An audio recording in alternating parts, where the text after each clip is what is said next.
Hello dear student, hope you are doing fantastic in your JEE preparation currently right now। और मैं अच्छे से समझ रहा हूं कि आप 100% एफर्ट दे रहे होंगे अपना इस बार JEE की प्रिपरेशन के लिए। बट यहां पे अगर हम थोड़ी सी बात करें तो you know what student, I have been getting a question this from a lot of student again and again कि सर केमिस्ट्री में 99 परसेंटाइल कैसे अचीव किया जाए, कैसे लाया जाए। सर इनऑर्गेनिक में क्या क्या पढ़ लूं मैं ये बता दीजिए, सर ऑर्गेनिक में कुछ टिप्स दे दीजिए। देखिए क्वेश्चन बहुत है यहाँ पे, पर आपको इन सब का जवाब मैं दूंगा। आप ध्यान से इन चीजों को सुनिए और समझिए। देखिए सबसे पहले तो आप क्या करिए, आप अपना टारगेट फिक्स करिए, फोकस हो जाइए और स्टार्ट कीजिए। स्टार्ट करना सबसे पहले जरूरी होता है। अगर आप स्टार्ट करने की ठान लिया है, आपने सोच लिया है कि आपको 99 परसेंटाइल लाना है, तो लाया जा सकता है, कोई बहुत डिफिकल्ट नहीं है। यहां पे मुझे एक बहुत इंपॉर्टेंट चीज याद आती है स्टूडेंट, माझी मूवी के अंदर जब एक इंसान एक पहाड़ को तोड़ सकता है, तो क्या आप 99 परसेंटाइल नहीं ला सकते? बिल्कुल लाया जा सकता है। अब सुनिए कैसे करना है। तो देखिए हाउ टू अचीव 99 परसेंटाइल। सबसे पहले हमें टारगेट सेट किया। अब हमें सोचना है कि 99 लाने के लिए कितने मार्क्स चाहिए, किस रेंज में चाहिए और कितने क्वेश्चंस मुझे अटेम्प्ट करने चाहिए, क्या करना चाहिए। तो देखिए अगर पेपर डिफिकल्ट है तो लगभग 55-60 के आसपास मार्क्स चाहिए, और इजी की तरफ पेपर शिफ्ट होता है तो 70 मार्क्स चाहिए। अगर इनको मैं क्वेश्चंस में कन्वर्ट कर देता हूं तो अप्रॉक्सीमेट 14 to 18 क्वेश्चन आपको अटेम्प्ट करने पड़ेंगे विद एक्यूरेसी, तो you will get 99 percentile in chemistry. Okay, अब यहाँ पे बात करते हैं कि सर क्या क्या पढ़ ले, कौन कौन सी चीजें पढ़ ले। तो देखिए बहुत ध्यान से सुनिएगा, स्टूडेंट इधर उधर की चीजें पढ़ता है, उसको ना पढ़ के आप फोकस होकर पढ़िए। जैसे अगर मैं स्टार्ट करूं जनरल ऑर्गेनिक केमिस्ट्री में, आप हाइब्रिडाइजेशन की बात करिए, ऑर्गेनिक के हाइब्रिडाइजेशन, हाइपर कॉन्जुगेशन की बात करिए, रेजोनेंस स्टेबिलिटी का सवाल हर साल आता है, यस और नो हर साल आता है, आप भी जानते हैं मैं भी जानता हूं। अब इधर उधर पढ़ने से कुछ नहीं होगा। एसिड बेस स्ट्रेंथ के ऊपर बात कर लीजिए। उसके बाद अगर मैं बात करता हूं हाइड्रोकार्बन में फ्री रेडिकल मैकेनिज्म डील करिए।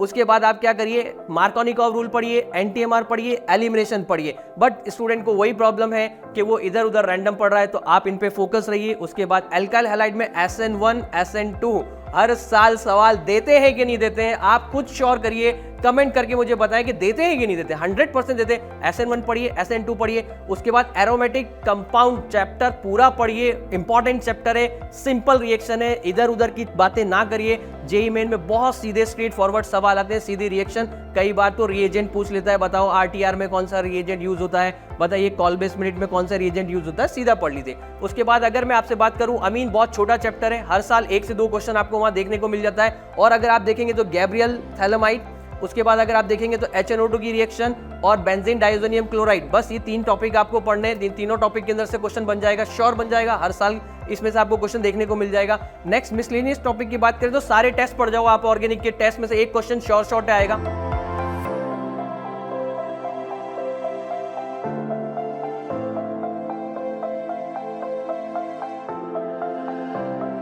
अगर मैं बात करता हूं इनऑर्गेनिक केमिस्ट्री की, तो देखिए जेईई मैंने ही आपके लिए बहुत कुछ अच्छा कर दिया है, काफी सिलेबस रिड्यूस कर दिया गया है। अगर मैं बात करता हूं कोऑर्डिनेशन की, तो आप VBT पढ़िए, CFT पढ़िए और वर्नर थ्योरी पढ़िए। बट यहां पर स्टूडेंट बातें करता है कि सर VBT के अंदर SFL कब होगा, WFL कब होगा, सर कौन कौन से कॉम्प्लेक्स पढ़ लूं, सर ये कॉम्प्लेक्स में एक्सेप्शनल केस है क्या, सर उसमें क्या है। देखिए बहुत सीधी सी बात है स्टूडेंट, जेईई मेन का पेपर एनालिसिस करके देखिए आप। VBT में गिनती के 10 कॉम्प्लेक्स है, 10 कॉम्प्लेक्स पढ़ जाओ चुपचाप, पूरे वही कॉम्प्लेक्स हर बार रिपीट होते रहते हैं। एनसीईआरटी में भी वो कॉम्प्लेक्स दिए हुए हैं और PYQ में से उठाइए, उनको आराम से आप देखिए। उसके बाद कोऑर्डिनेशन कंपाउंड के बाद केमिकल बॉन्डिंग डील कीजिए। केमिकल बॉन्डिंग में हाइब्रिडाइजेशन लेकर जाइए, रेजोनेंस लेके जाइए, जो रेजोनेंस में से बॉन्ड ऑर्डर के सवाल आएंगे, बॉन्ड पैरामीटर पढ़ लीजिए। और उसके बाद आप वहां पे MOT को बिल्कुल मत भूलिएगा, क्योंकि MOT से तो क्वेश्चन आता ही आता है। उसके बाद पीरियोडिक टेबल में देखिएगा आइसोइलेक्ट्रॉनिक, हर बार ही पूछ लेते हैं कि आइसोइलेक्ट्रॉनिक बताइए, आइसोइलेक्ट्रॉनिक स्पीशीज बताइए। नेक्स्ट एटॉमिक रेडियस पढ़िए, आयनाइजेशन एनर्जी डील कर लीजिए, ये आप यहाँ कर लीजिए। मोल कॉन्सेप्ट में इक्विवेलेंट कॉन्सेप्ट को अच्छे से लगाना सीखिए। 10 PYQ के अच्छे से क्वेश्चन पकड़िए, उन पे इक्विवेलेंट कॉन्सेप्ट लगाइए, आपका मोल कॉन्सेप्ट तैयार हो जाएगा लिमिटिंग रीजन के साथ। उसके बाद इलेक्ट्रोकेमिस्ट्री में सर क्या करें, इलेक्ट्रोकेमिस्ट्री में सर ये नहीं आता, इलेक्ट्रोकेमिस्ट्री में वो नहीं आता, सर इलेक्ट्रोकेमिस्ट्री में KSP वाले सवाल बताइए। नस्ट इक्वेशन पढ़िए, सेल पोटेंशियल पढ़िए, नस्ट इक्वेशन अप्लाई करना सीखिए और ECS और उसके एप्लीकेशन डील कर लीजिए। आयनिक इक्विलिब्रियम में क्या करें सर, बेटा फॉर्मूला याद कर ले, फॉर्मूले से सीधा सवाल बन जाता है। pH ऑफ बफर पढ़िए, pH ऑफ सॉल्ट हाइड्रोलिसिस पढ़िए, KSP के बारे में थोड़ा बहुत पढ़ के चले जाइए, आप आसानी से पढ़ सकते हैं। और इन सब का एनालिसिस आपको, जैसा कि आप देख पा रहे होंगे,